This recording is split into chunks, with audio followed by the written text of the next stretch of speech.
ਤੁਸੀਂ ਜੁੜ ਚੁੱਕੇ ਹੋ ਪੈਗਾਮ ਟੀਵੀ ਨਾਲ। ਦਾਸ ਰਵਿੰਦਰ ਸਿੰਘ ਫਿਰ ਇੱਕ ਨਵੇਂ ਪੈਗਾਮ ਨੂੰ ਲੈ ਕੇ ਪੈਗਾਮ ਦੇ ਰਾਹੀਂ ਆਪ ਜੀ ਦੇ ਰੂਬਰੂ ਹਾਂ। ਅੱਜ 13 ਜਨਵਰੀ ਹੈ। ਕੁਝ ਲੋਕ ਅੱਜ ਲੋਹੜੀ ਦਾ ਤਿਉਹਾਰ ਮਨਾ ਰਹੇ ਹਨ, ਪਰ ਮੈਂ ਉਸ 13 ਜਨਵਰੀ ਨੂੰ ਯਾਦ ਕਰ ਰਿਹਾ ਹਾਂ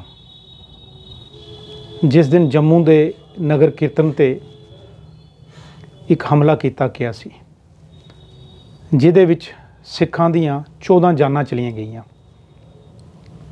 ਅੱਜ ਉਹਨਾਂ ਦੇ ਘਰ ਮਾਤਮ ਪਸਰਿਆ ਹੈ। ਉਦੋਂ ਤੋਂ ਲੈ ਕੇ ਅੱਜ ਤੱਕ ਮਾਤਮ ਹੀ ਹੈ। ਜਿਨ੍ਹਾਂ ਦੇ ਨੌਜਵਾਨ ਬੱਚੇ ਚਲੇ ਗਏ। ਅੱਜ ਜਨਵਰੀ 13 ਹੈ ਤਾਂ ਮੈਂ ਇਹ ਮੁੱਦਾ ਲੈ ਕੇ ਆਪ ਜੀ ਦੇ ਰੂਬਰੂ ਹੋ ਰਿਹਾ ਹਾਂ। ਔਰ 13 ਜਨਵਰੀ ਜੰਮੂ ਕਸ਼ਮੀਰ ਦੇ ਵਿੱਚ ਸਿੱਖਾਂ ਵਾਸਤੇ ਕਾਲਾ ਦਿਨ ਹੈ। ਮੇਰੇ ਨਾਲ ਨਰਿੰਦਰ ਸਿੰਘ ਜੀ ਖਾਲਸਾ ਜੋ ਆਈ ਵਿਟਨੈਸ ਹਨ, ਇਹਨਾਂ ਦੇ ਇੱਕ ਰਿਲੇਟਿਵ ਦੀ ਵੀ ਡੈਥ ਹੋਈ ਉਸ ਵਿੱਚ, ਜਿਸ ਨੂੰ ਸ਼ਹੀਦ ਕਰ ਦਿੱਤਾ ਗਿਆ। ਇਹਨਾਂ ਦੇ ਰਿਲੇਟਿਵ ਅਤੇ ਹੋਰ 13 ਲੋਕਾਂ ਨੂੰ ਸ਼ਹੀਦ ਕੀਤਾ ਗਿਆ। ਉਹਦੇ ਵਿੱਚ ਅੱਜ ਤੱਕ ਨਾ ਸਾਨੂੰ ਕੋਈ ਇਨਸਾਫ ਮਿਲਿਆ। ਉਹਦੇ ਬਾਅਦ ਅੰਸਾਰੀ ਕਮਿਸ਼ਨ ਵੀ ਬਣਿਆ ਸੀ, ਪਰ ਅੱਜ ਤੱਕ ਸਾਨੂੰ ਉਹ ਇਨਸਾਫ ਨਹੀਂ ਮਿਲ ਸਕਿਆ। ਆਓ ਇਹਨਾਂ ਨਾਲ ਗੱਲਬਾਤ ਕਰਦੇ ਹਾਂ, ਕਿਉਂਕਿ ਆਈ ਵਿਟਨੈਸ ਵੀ ਸਨ ਅਤੇ ਇਹਨਾਂ ਨੇ ਉਸ ਡੈਥ ਨੂੰ ਵੀ ਮਹਿਸੂਸ ਕੀਤਾ, ਉਸ ਸਮੇਂ ਨੂੰ ਵੀ ਮਹਿਸੂਸ ਕੀਤਾ। ਇਹਨਾਂ ਨਾਲ ਗੱਲ ਕਰਦੇ ਹਾਂ। ਇਹ ਸਾਨੂੰ ਦੱਸਣਗੇ ਪੂਰੀ ਵਾਰਤਾ, ਕਿੱਥੋਂ ਸ਼ੁਰੂ ਹੋਈ, ਕਿਉਂ ਸ਼ੁਰੂ ਹੋਈ, ਕੀ ਕਾਰਨ ਰਿਹਾ। ਮੈਂ ਆਪ ਜੀ ਨੂੰ ਪੈਗਾਮ ਟੀਵੀ 'ਤੇ ਜੀ ਆਇਆਂ ਆਖਦਾ ਹਾਂ। ਵਾਹਿਗੁਰੂ ਜੀ ਕਾ ਖਾਲਸਾ, ਵਾਹਿਗੁਰੂ ਜੀ ਕਾ ਖਾਲਸਾ, ਵਾਹਿਗੁਰੂ ਜੀ ਕੀ ਫਤਿਹ। ਮੈਂ ਸਭ ਤੋਂ ਪਹਿਲਾਂ ਹਾਂਜੀ ਤੁਸੀਂ ਖਾਲਸਾ ਜੀ, ਆਪ ਜੀ ਉਸਦੇ ਆਈ ਵਿਟਨੈਸ ਹੋ। ਬਿਲਕੁਲ। ਔਰ ਆਪ ਜੀ ਦੇ ਰਿਲੇਟਿਵ ਵੀ ਮਾਰੇ ਗਏ। ਸਾਰੇ ਹੀ ਰਿਲੇਟਿਵ ਸਨ, ਲੇਕਿਨ ਆਪ ਜੀ ਦੇ ਭਾਂਜਾ, ਜਿਹਨਾਂ ਨੂੰ ਮੈਂ ਕਹਾਂਗਾ, ਉਹ ਵੀ ਸ਼ਹੀਦ ਕਰ ਦਿੱਤੇ ਗਏ। ਆਪ ਜੀ ਜਾਣਦੇ ਹੋ ਕਿ ਉਸ ਤੋਂ ਬਾਅਦ ਇੱਕ ਅੰਸਾਰੀ ਕਮਿਸ਼ਨ ਵੀ ਬਣਿਆ ਸੀ। ਬਿਲਕੁਲ। ਕਿਆ ਰਿਪੋਰਟ ਅੱਜ ਤੱਕ ਜਨ ਤੱਕ ਹੋਈ ਹੈ ਜਾਂ ਨਹੀਂ ਹੋਈ ਹੈ? ਨਹੀਂ ਹੋਈ ਹੈ ਤੇ ਸਿੱਖਾਂ ਨਾਲ ਵਿਤਕਰਾ ਅੱਜ ਤੱਕ ਕਿਉਂ ਹੈ? ਵਾਹਿਗੁਰੂ ਜੀ ਕਾ ਖਾਲਸਾ, ਵਾਹਿਗੁਰੂ ਜੀ ਕੀ ਫਤਿਹ। ਮੈਂ ਸਭ ਤੋਂ ਪਹਿਲਾਂ ਜੋ ਸਾਡਾ ਪੈਗਾਮ ਟੀਵੀ ਹੈ, ਮੈਂ ਉਸ ਦਾ ਬੜਾ ਧੰਨਵਾਦੀ ਹਾਂ, ਜੋ ਸਾਡਾ ਪੈਗਾਮ ਚੈਨਲ ਹੈ, ਕਿਉਂਕਿ ਆਪ ਜੀ ਨੇ ਇੱਕ ਬਹੁਤ ਅਹਿਮ ਮੁੱਦੇ 'ਤੇ ਜੋ ਮੇਰੇ ਨਾਲ ਦਾਸ ਨਾਲ ਗੱਲਬਾਤ ਕਰ ਰਹੇ ਹੋ। ਔਰ ਸਭ ਤੋਂ ਵੱਡੀ ਚੀਜ਼ ਇਹ ਹੈ ਕਿ ਮੈਂ ਉਸ ਸਾਰੀ ਘਟਨਾਕ੍ਰਮ ਦਾ ਇੱਕ ਆਈ ਵਿਟਨੈਸ ਹਾਂ ਜੀ। ਕਿਉਂਕਿ ਆਪ ਜੀ ਨੂੰ ਪਤਾ ਹੈ ਕਿ ਮੈਂ ਆਪਣੀ ਭਰੀ ਜਵਾਨੀ ਤੋਂ ਬਾਅਦ ਮੈਂ ਇੱਕ ਅੱਛੀ ਜੌਬ ਕਰ ਰਿਹਾ ਸਾਂ, ਲੇਕਿਨ ਜਿਸ ਵਕਤ ਪੰਥ 'ਤੇ ਭੀੜਾ ਬਣੀ ਪੰਜਾਬ ਦੇ ਵਿੱਚ, ਮੈਨੂੰ ਉਹ ਜੌਬ ਤੋਂ ਵੀ ਅੱਤ ਹੋਣਾ ਪਿਆ। ਔਰ ਅਸੀਂ ਲਗਾਤਾਰ ਜੋ ਪੰਥਕ ਐਕਟੀਵਿਟੀਜ਼ ਦੇ ਵਿੱਚ ਅਸੀਂ ਸੰਘਰਸ਼ ਵਿੱਚ ਸ਼ਾਮਲ ਸਾਂ। ਔਰ ਖਾਸ ਕਰ ਜੋ ਨਗਰ ਕੀਰਤਨ ਨਿਕਲਦੇ ਸਨ, ਅਸੀਂ ਉਸ ਵਕਤ ਭਰੀ ਜਵਾਨੀ ਵਿੱਚ ਬੜੇ ਉਤਸ਼ਾਹ ਦੇ ਨਾਲ ਔਰ ਬੜੇ ਅਸੀਂ ਉਹਦੇ ਵਿੱਚ ਸੇਵਾਦਾਰ ਵਜੋਂ ਅਸੀਂ ਬਣ ਕੇ ਅਸੀਂ ਜੋ ਸਾਰੀ ਸੇਵਾ ਕਰਦੇ ਸਾਂ। ਜੋ ਸਾਡੇ ਉਸ ਸਮੇਂ ਦੀ ਸਿੱਖ ਸਟੂਡੈਂਟ ਫੈਡਰੇਸ਼ਨ ਦੇ ਜੋ ਮੇਰੇ ਸਾਥੀ ਸਨ ਔਰ ਜੋ ਪੰਥਕ ਲੋਕ ਸਨ, ਸਾਰੇ ਹੀ ਸਾਡੇ ਨਾਲ ਰਲ ਮਿਲ ਕੇ। ਔਰ ਉਸ ਦਿਨ ਵੀ ਜੋ ਨਗਰ ਕੀਰਤਨ ਜਿਹੜਾ ਨਿਕਲਿਆ, ਔਰ ਜਿਸ ਤਰ੍ਹਾਂ ਕਿ ਆਪ ਜੀ ਨੇ ਹੋਰ ਵੀ ਮੀਡੀਆ 'ਤੇ ਦੇਖਿਆ ਕਿ ਜੋ ਕਾਫੀ ਲੋਕ ਇਸ 'ਤੇ ਗੱਲਾਂ ਬਾਤਾਂ ਕਰ ਰਹੇ ਨੇ, ਲੇਕਿਨ ਕਿਉਂਕਿ ਆਪ ਜੀ ਨੂੰ ਪਤਾ ਹੈ ਕਿ ਜੋ 1984 ਦੇ ਵਿੱਚ ਆਪਰੇਸ਼ਨ ਬਲੂ ਸਟਾਰ ਤੋਂ ਬਾਅਦ ਜੋ ਸਿੱਖਾਂ ਦੇ ਨਾਲ ਜੋ ਉਸ ਸਮੇਂ ਹੋਇਆ, ਜੋ ਸਿੱਖਾਂ ਦੀ ਨਸਲਕੁਸ਼ੀ ਕੀਤੀ ਗਈ, ਉਸੀ ਦਾ ਇੱਕ ਜੋ ਪ੍ਰਤੀਕਰਮ ਮੈਂ ਸਮਝਦਾ ਕਿ ਇੱਥੇ ਵੀ ਜੋ ਨਗਰ ਕੀਰਤਨ ਦੇ ਵਿੱਚ ਕੁਝ ਸਾਡੇ ਨੌਜਵਾਨਾਂ ਨੇ, ਭਾਈ ਬਿਆਨ ਸਿੰਘ, ਭਾਈ ਸਤਵੰਤ ਸਿੰਘ ਅਤੇ ਕੇਰ ਸਿੰਘ, ਉਹਨਾਂ ਦੇ ਜੋ ਤਸਵੀਰਾਂ ਕਿਧਰੇ ਲਗਾਈਆਂ ਸਨ, ਕਿਉਂਕਿ ਸਾਡੇ ਵਾਸਤੇ ਉਹ ਕੌਮੀ ਸ਼ਹੀਦ ਨੇ, ਮਹਾਨ ਸ਼ਹੀਦ ਨੇ, ਯੋਧੇ ਨੇ। ਅਤੇ ਉਹਨਾਂ ਦੀਆਂ ਤਸਵੀਰਾਂ ਨੂੰ ਬੁਨਿਆਦ ਬਣਾ ਕੇ ਜਿਸ ਤਰ੍ਹਾਂ ਕਿਹਾ ਜਾ ਰਿਹਾ, ਲੇਕਿਨ ਮੈਂ ਸਮਝਦਾ ਕਿ ਜਿਸ ਤਰ੍ਹਾਂ ਹੋਰ ਵੀ ਸਾਡੇ ਲੋਕ ਮੀਡੀਆ ਦੇ ਵਿੱਚ ਦੱਸ ਰਹੇ ਨੇ, ਹਾਲਾਂਕਿ ਉਹ ਲੋਕ ਉਸ ਸਮੇਂ ਆਈ ਵਿਟਨੈਸ ਨਹੀਂ ਸਨ।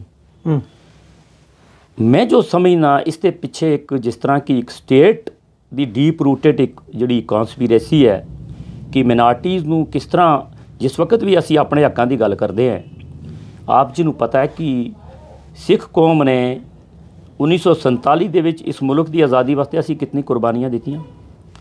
ਔਰ ਉਸ ਸਮੇਂ ਅਸੀਂ ਫੈਸਲਾ ਕੀਤਾ, ਅਸੀਂ ਇਸ ਭਾਰਤ ਵਰਸ਼ ਦੇ ਨਾਲ ਰਹਿਣ ਦਾ ਜੋ ਫੈਸਲਾ ਕੀਤਾ, ਸਾਡੇ ਨਾਲ ਕੁਝ ਵਾਅਦੇ ਕੀਤੇ ਗਏ ਉਸ ਵਕਤ, ਔਰ ਉਹ ਵਾਅਦੇ ਜਿਹੜੇ ਸਾਡੇ ਨੇ ਉਹ ਅੱਜ ਤੱਕ ਪੂਰੇ ਨਹੀਂ ਕੀਤੇ ਗਏ। ਔਰ ਮੈਂ ਸਮਝਦਾ ਕਿ ਇਹ ਉਹੀ ਜਿਸ ਵਕਤ ਵੀ ਅਸੀਂ ਆਪਣੇ ਉਹਨਾਂ ਵਾਅਦਿਆਂ ਦੀ ਗੱਲ ਕਰਦੇ ਹਾਂ, ਆਪਣੇ ਹੱਕਾਂ ਦੀ ਗੱਲ ਕਰਦੇ ਹਾਂ, ਤਾਂ ਸਾਨੂੰ ਦਬਾਇਆ ਜਾਂਦਾ ਹੈ। ਔਰ ਇਹ ਵੀ ਉਸ ਦਾ ਇੱਕ ਪ੍ਰਤੀਕਰਮ ਸੀ। ਔਰ ਬਾਕਾਇਦਾ ਇਹ, ਕਿਉਂਕਿ ਜਿਸ ਤਰ੍ਹਾਂ ਤੁਸੀਂ ਅੰਸਾਰੀ ਕਮਿਸ਼ਨ ਦੀ ਗੱਲ ਕੀਤੀ, ਅੰਸਾਰੀ ਕਮਿਸ਼ਨ ਨੇ ਬਹੁਤ ਸਪਸ਼ਟ, ਕਿਉਂਕਿ ਉਸ ਦੀ ਜਿਹੜੀ ਰਿਪੋਰਟ ਹੈ ਉਹ ਲੀਕੇਜ ਹੋਈ ਹੈ, ਉਹ ਸਾਡੇ ਲੋਕਾਂ ਪਾਸ ਵੀ ਹੈ, ਉਸਨੇ ਬਹੁਤ ਸਪਸ਼ਟ ਬਿਲਕੁਲ ਕਲੀਅਰਲੀ ਜਿਹੜਾ ਹੈ ਉਸਨੇ ਉਸ ਸਮੇਂ ਦੇ ਐਡਮਿਨਿਸਟ੍ਰੇਸ਼ਨ ਨੂੰ, ਉਸ ਸਮੇਂ ਦੀ ਸਟੇਟ ਮਸ਼ੀਨਰੀ ਨੂੰ ਰਿਸਪੌਂਸੀਬਲ ਠਹਿਰਾਇਆ। ਓਕੇ, ਕਿ ਭਈ ਇਹ ਜੋ ਰਾਈਟਸ ਹੋਏ ਨੇ ਇਹਦੇ ਵਿੱਚ ਇਹ ਉਹਨਾਂ ਦੀ ਵਜ੍ਹਾ ਨਾਲ ਹੋਏ ਨੇ, ਇਹ ਬਹੁਤ ਕਲੀਅਰ ਹੈ। ਔਰ ਇਹੀ ਕਾਰਨ ਹੈ ਕਿ ਉਸ ਦੀ ਰਿਪੋਰਟ ਨੂੰ ਅੱਜ ਤੱਕ ਪਬਲਿਸਾਈਜ਼ ਨਹੀਂ ਕੀਤਾ ਜਾ ਰਿਹਾ, ਕਿਉਂਕਿ ਅਗਰ ਉਹ ਰਿਪੋਰਟ ਪਬਲਿਸਾਈਜ਼ ਹੁੰਦੀ ਹੈ ਤਾਂ ਮੌਜੂਦਾ ਸਰਕਾਰ ਨੂੰ ਉਹਦੇ ਉੱਪਰ ਐਕਸ਼ਨ, ਫਾਲੋਅਪ ਐਕਸ਼ਨ ਲੈਣਾ ਪਏਗਾ।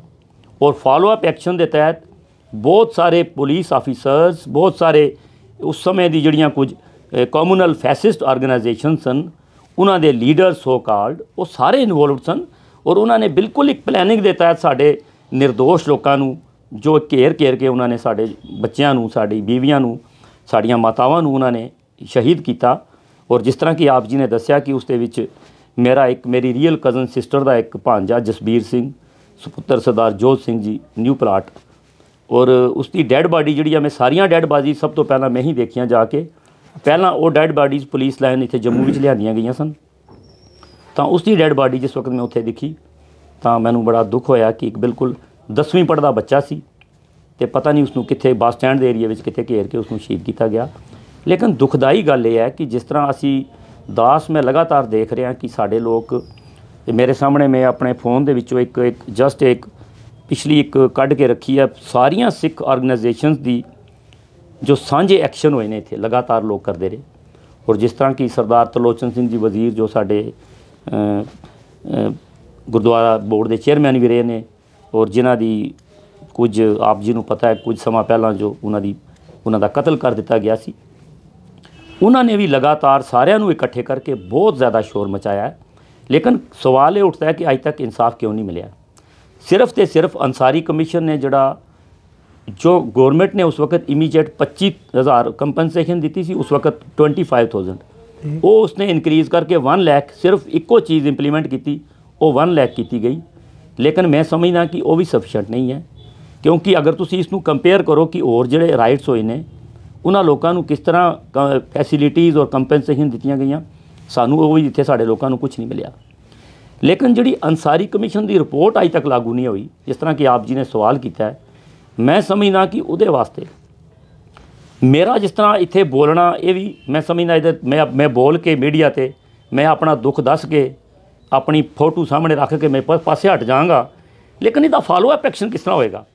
ਮੇਰੇ ਇਕੱਲੇ ਦੇ ਕਹਿਣ ਨਾਲ ਇਹਦਾ ਕੁਝ ਨਹੀਂ ਹੋਣਾ। ਕਿਸੇ ਵੀ ਇਕੱਲੇ ਸ਼ਖਸ ਦੇ ਬੋਲਣ ਨਾਲ, ਕੁਝ ਕਰਨ ਨਾਲ ਕੌਮ ਨੂੰ ਕੁਝ ਨਹੀਂ ਮਿਲਣਾ।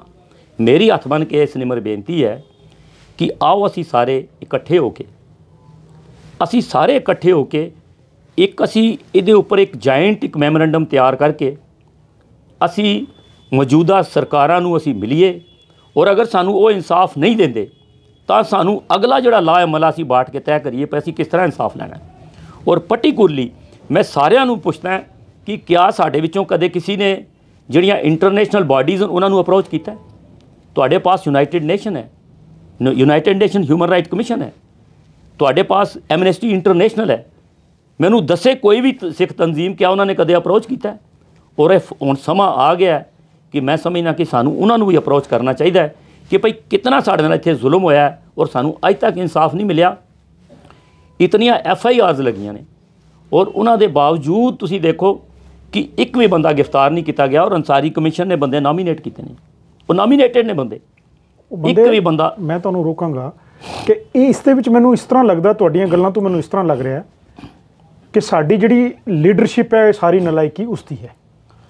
ਬਿਲਕੁਲ ਦਰੁਸਤ ਗੱਲ ਹੈ। ਦੇਖੋ ਜੀ, ਮਾफ़ ਕਰਨਾ ਕਿ ਤੁਸੀਂ ਲੀਡਰਸ਼ਿਪ ਦੀ ਗੱਲ ਕੀਤੀ ਹੈ, ਮੈਨੂੰ ਤਾਂ ਇਸ ਸਮੇਂ ਇਸ ਤਰ੍ਹਾਂ ਲੱਗਦਾ ਹੈ ਕਿ ਅਸੀਂ ਸਾਰੇ ਉਹਦੇ ਵਿੱਚ ਮੈਂ ਵੀ ਸ਼ਾਮਲ ਹਾਂ।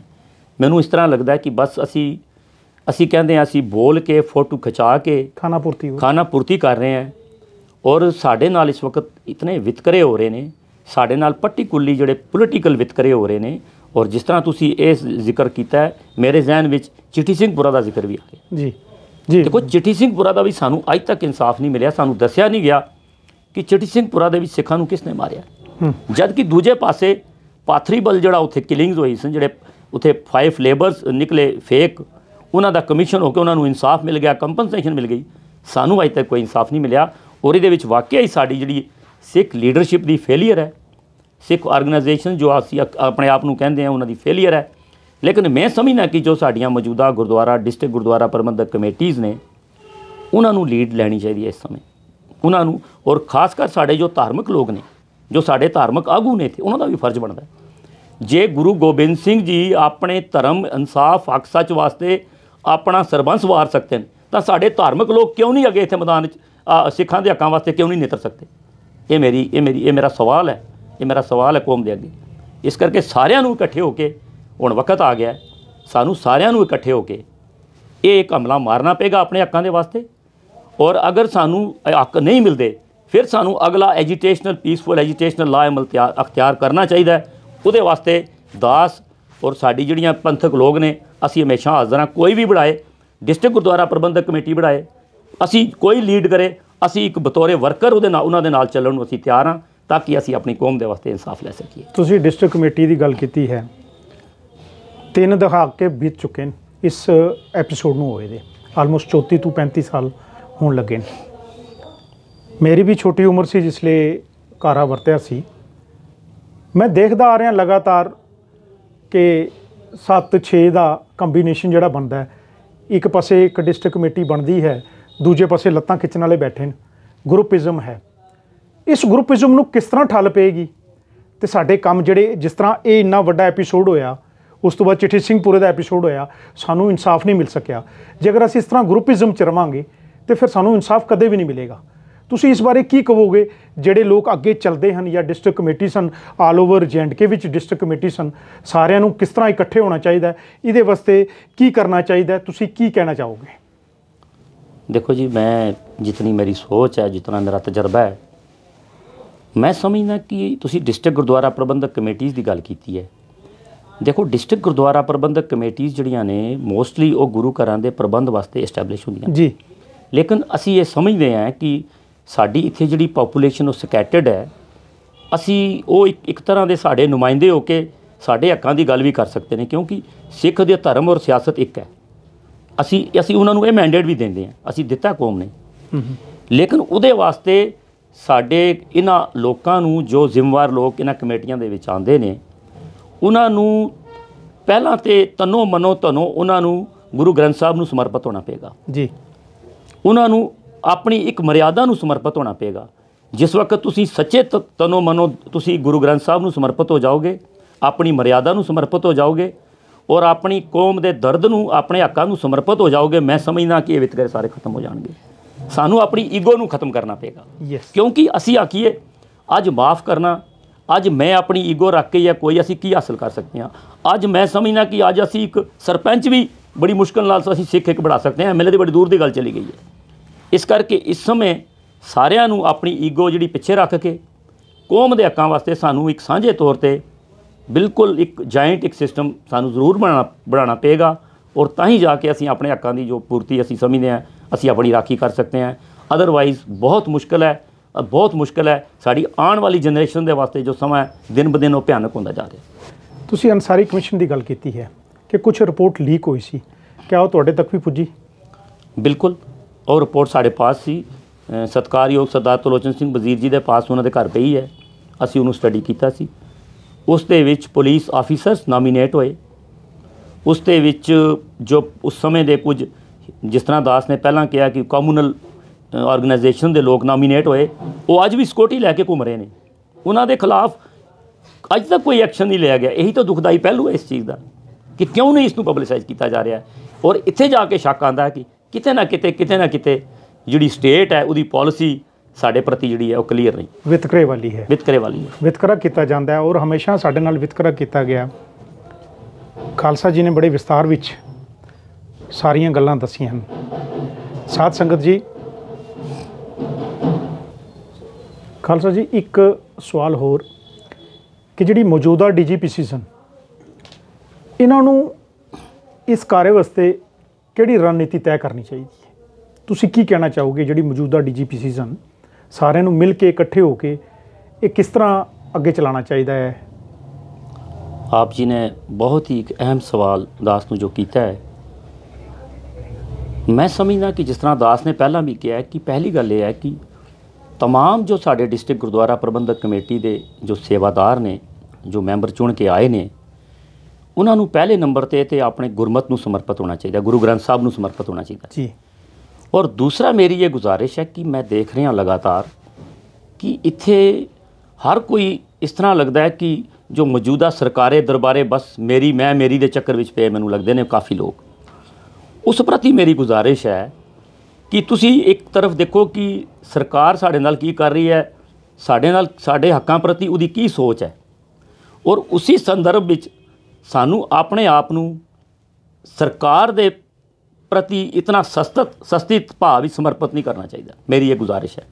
ਜੇ ਅਸੀਂ ਆਪਣੇ ਪਰਸਨਲ ਇੰਟਰਸਟ ਨੂੰ ਪ੍ਰਮੋਟ ਕਰਨ ਵਾਸਤੇ ਜੀ ਅਗਰ ਅਸੀਂ ਚੱਲਾਂਗੇ ਤਾਂ ਮਾਫ ਕਰਨਾ ਤੁਸੀਂ ਕੌਮ ਦੇ ਵਾਸਤੇ ਕੁਝ ਨਹੀਂ ਲੈ ਸਕਦੇ। ਬਿਲਕੁਲ ਬਿਲਕੁਲ। ਔਰ ਖਾਸ ਕਰ ਜੋ ਸਾਡੀਆਂ ਡਿਸਟ੍ਰਿਕਟ ਗੁਰਦੁਆਰਾ ਪ੍ਰਬੰਧਕ ਕਮੇਟੀਜ਼ ਨੇ, ਮੈਂ ਸਮਝਦਾ ਕਿ ਬੈਟਰ ਹੈ ਕਿ ਅਗਰ ਇਹ ਲੋਕ ਜੋ ਰਵਾਇਤੀ ਸਿਆਸੀ ਪਾਰਟੀਆਂ ਨੇ ਇਹਨਾਂ ਤੋਂ ਹਟ ਕੇ ਅਗਰ ਕੌਮ ਦੇ ਵਾਸਤੇ ਕੰਮ ਕਰਨ, ਕੌਮ ਦੇ ਹਿੱਤਾਂ ਨੂੰ ਸਮਰਪਿਤ ਹੋ ਕੇ ਕੰਮ ਕਰਨ, ਸਾਰੇ ਇਕੱਠੇ ਹੋ ਕੇ, ਤਾਂ ਮੈਂ ਸਮਝਦਾ ਕਿ ਉੱਥੇ ਅਸੀਂ ਜ਼ਿਆਦਾ ਮਜ਼ਬੂਤ ਹੋ ਸਕਦੇ ਹਾਂ ਔਰ ਅਸੀਂ ਆਪਣੇ ਹੱਕਾਂ ਦੇ ਵਾਸਤੇ ਜ਼ਿਆਦਾ ਮਜ਼ਬੂਤੀ ਨਾਲ ਗੱਲ ਕਰ ਸਕਦੇ ਹਾਂ। ਜੇ ਅਸੀਂ ਇਸ ਤਰ੍ਹਾਂ ਹੀ ਪਰਸਨਲ ਈਗੋ ਦੇ ਵਿੱਚ ਔਰ ਪਰਸਨਲ ਪੋਲੀਟੀਕਲ ਇੰਟਰਸਟ ਦੇ ਵਿੱਚ ਜਾਂ ਪੋਲੀਟੀਕਲ ਪਾਰਟੀਜ਼ ਦੇ ਪਿੱਛੇ ਲੱਗ ਕੇ ਅਸੀਂ ਆਪਣੇ ਆਪ ਨੂੰ ਪ੍ਰਮੋਟ ਕਰਨ ਜਾਵਾਂਗੇ ਤਾਂ ਅਸੀਂ ਕੌਮ ਦਾ ਕੋਈ ਹਾਸਲ ਨਹੀਂ ਕਰ ਸਕਦੇ, ਸਾਡਾ ਕੁਝ ਨਹੀਂ ਬਣੇਗਾ। ਇਹ ਸਨ ਖਾਲਸਾ ਜੀ, ਨਰਿੰਦਰ ਸਿੰਘ ਖਾਲਸਾ ਜੀ, ਜਿਨ੍ਹਾਂ ਪਾਸੋਂ ਆਪ ਜੀ ਨੇ ਬੜੇ ਵਿਸਤਾਰ ਵਿੱਚ ਔਰ ਬੜੇ ਛੋਟੇ ਸਮੇਂ ਵਿੱਚ ਬਹੁਤ ਸਾਰੀਆਂ ਗੱਲਾਂ ਸੁਣੀਆਂ। ਇਹ ਆਪ ਭਾਵੇਂ ਸ਼੍ਰੋਮਣੀ ਅਕਾਲੀ ਦਲ ਅੰਮ੍ਰਿਤਸਰ ਦੇ ਜੰਮੂ ਕਸ਼ਮੀਰ ਦੇ ਸਟੇਟ ਪ੍ਰੈਜ਼ੀਡੈਂਟ ਹਨ, ਪਰ ਪੰਥ ਵਾਸਤੇ ਹਮੇਸ਼ਾ ਤਿਆਰ ਬਰ ਤਿਆਰ ਖੜੇ ਹਨ। ਖਾਲਸਾ ਜੀ ਦੀ ਗੱਲਾਂ 'ਚੋਂ ਜੋ ਮੈਨੂੰ ਸਮਝ ਆਈ ਹੈ ਕਿ ਸਰਕਾਰਾਂ ਤੇ ਸਾਡੇ ਨਾਲ ਵਿਤਕਰਾ ਕਰਦੀਆਂ ਹੀ ਕਰਦੀਆਂ ਹਨ, ਪਰ ਸਾਡੇ ਆਪਣੇ ਆਪ 'ਚ ਅੰਦਰ ਝਾਤ ਮਾਰਨ ਦੀ ਜ਼ਰੂਰਤ ਹੈ ਕਿ ਅੱਜ ਤੱਕ ਅਸੀਂ ਆਪਣਾ ਇੱਕ MLA ਜਿਤਾ ਕੇ ਨਹੀਂ ਭੇਜ ਸਕੇ। ਮੈਨੂੰ ਯਾਦ ਹੈ ਸਰਦਾਰ ਤਰਲੋਚਨ ਸਿੰਘ ਵਜ਼ੀਰ ਜਦੋਂ ਇਲੈਕਸ਼ਨ ਲੜੇ ਸਨ, ਬੜੇ ਬੇਬਾਕ ਨਤੜਕ ਨੇਤਾ ਸਨ ਸਾਡੇ, ਅਸੀਂ ਉਹਨਾਂ ਨੂੰ ਵੀ ਨਹੀਂ ਜਿਤਾ ਸਕੇ। ਮੈਂ ਸਨੇਮਰ ਬੇਨਤੀ ਕਰਾਂਗਾ ਸਾਰੀ ਸਾਧ ਸੰਗਤ ਨੂੰ ਕਿ ਜੇ ਅਸੀਂ ਇਕੱਠੇ ਨਾ ਹੋਏ, ਜੇ ਅਸੀਂ ਇਕਮੁੱਠ ਨਾ ਹੋਏ, ਸਾਡੇ ਨਾਲ ਇਸ ਤਰ੍ਹਾਂ ਹੀ ਵਿਤਕਰੇ ਚੱਲਦੇ ਰਹਿਣਗੇ। ਸਾਰਿਆਂ ਨੂੰ ਬੇਨਤੀ ਹੈ ਕਿ ਅੱਜ 13 ਜਨਵਰੀ ਹੈ, ਮੈਨੂੰ ਉਹ ਸਾਕਾ ਜਿਹੜਾ ਹੈ ਉਹ ਯਾਦ ਬਾਰ-ਬਾਰ ਮੇਰੀਆਂ ਅੱਖਾਂ ਸਾਹਮਣੇ ਆ ਰਿਹਾ ਹੈ। 13 ਜਨਵਰੀ ਮਨਾਉਣ ਵਾਲਿਓ, ਉਹਨਾਂ ਦੇ ਘਰਾਂ ਵਿੱਚ ਜਾ ਕੇ ਦੇਖਿਓ ਇੱਕ ਵਾਰੀ ਕਿ ਉਹਨਾਂ ਨਾਲ ਕੀ ਵਰਤਾਰਾ ਵਰਤਿਆ ਸੀ ਉਸ ਦਿਨ। ਦਾਸ ਰਵਿੰਦਰ ਸਿੰਘ ਫਿਰ ਹਾਜ਼ਰ ਹੋਏਗਾ ਇੱਕ ਨਵੀਂ ਸ਼ਖਸੀਅਤ ਨੂੰ ਲੈ ਕੇ ਪੈਗਾਮ ਰਾਹੀਂ। ਉਸ ਵੇਲੇ ਤੱਕ ਆਪ ਜੀ ਹੱਸਦੇ ਰਹੋ, ਵਸਦੇ ਰਹੋ, ਆਬਾਦ ਰਹੋ, ਨਾ ਵਿਸਰੋ ਨਾ ਯਾਦ ਰਹੋ। ਵਾਹਿਗੁਰੂ ਜੀ ਕਾ ਖਾਲਸਾ, ਵਾਹਿਗੁਰੂ ਜੀ ਕੀ ਫਤਿਹ।